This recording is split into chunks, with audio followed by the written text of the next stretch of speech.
조국 혁신당이 오는 20일 전당대회를 열고 당 대표와 2명의 최고위원을 선출하며 시즌2를 시작합니다.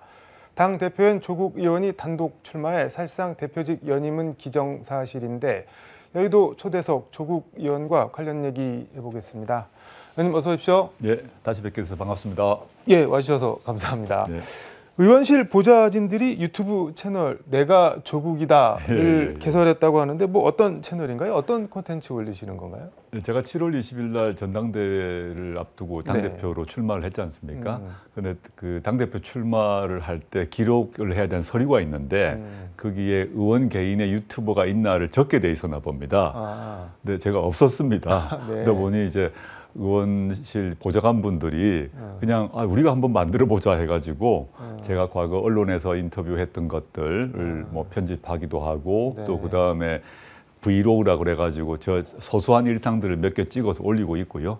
지금 이제 뭐 전문가들은 아니고 그냥 아마추어로서 의원실의 보좌진들이 그냥 이런 거 저런 거 다 모아서 작게 올리고 있습니다. 이게 보니까 우리가 가는 길이 조국 혁신의 길 이렇게 제목을 아주 이렇게 뭐 이쪽 말로 섹시하게 잘 뽑으셨던데 보는 사람들 시청자들 반응이 어떤가요?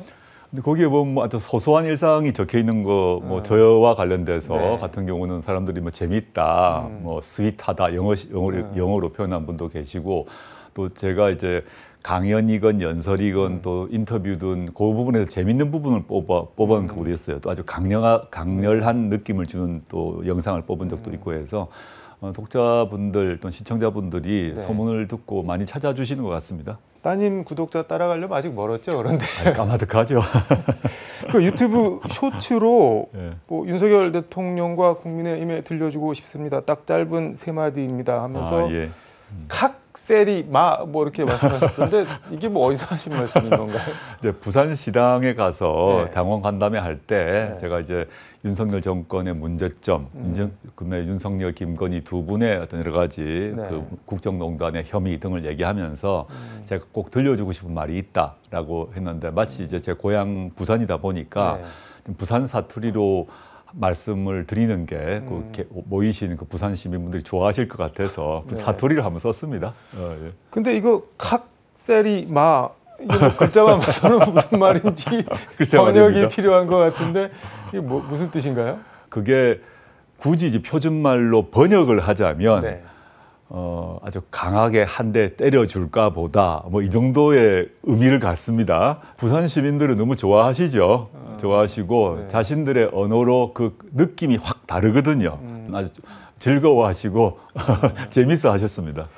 MBC 라디오 김종배 시선집중 인터뷰에서 딸아이 일거수일투족 언론 보도 기괴하고 해괴하다라고 했는데 이건 뭐 어떤 말씀일까요? 저희 딸아이가 공인도 아니고 정치인도 물론 아니고 또 연예인도 아니지 않습니까? 근데 또 딸아이가 유튜브에 뭘 올렸다, 인스타그램에 뭘 올렸다 그러면 그 하나 올린 거 가지고 기사가 수십 개가 납니다.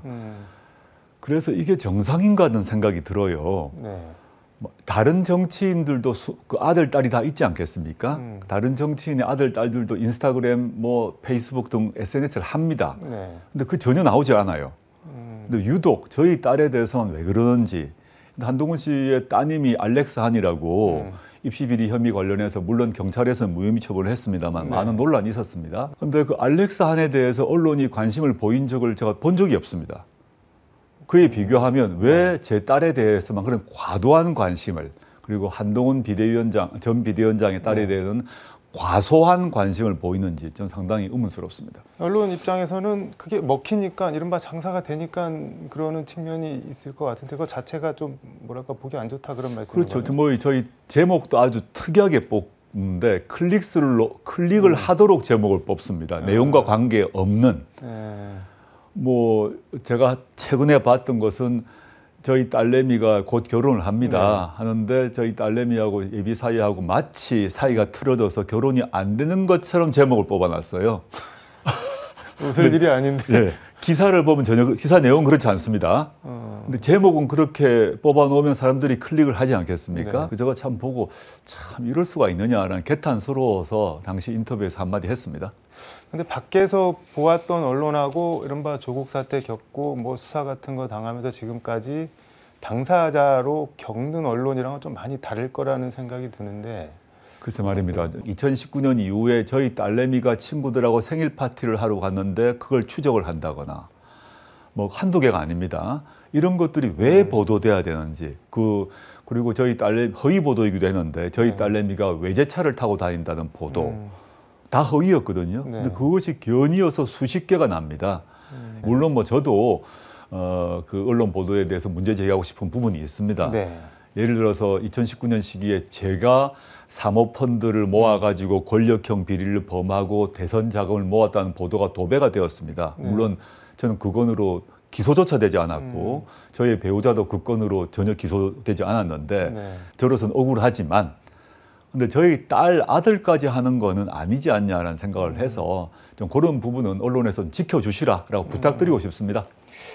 이게 하이에나 언론이라는 표현이 있는데 다 쫓아가서 물어뜯으면 잘못 물어뜯어도 나중에는 아무도 책임을 안 지는 그런 게 좀 안타깝기는 그런.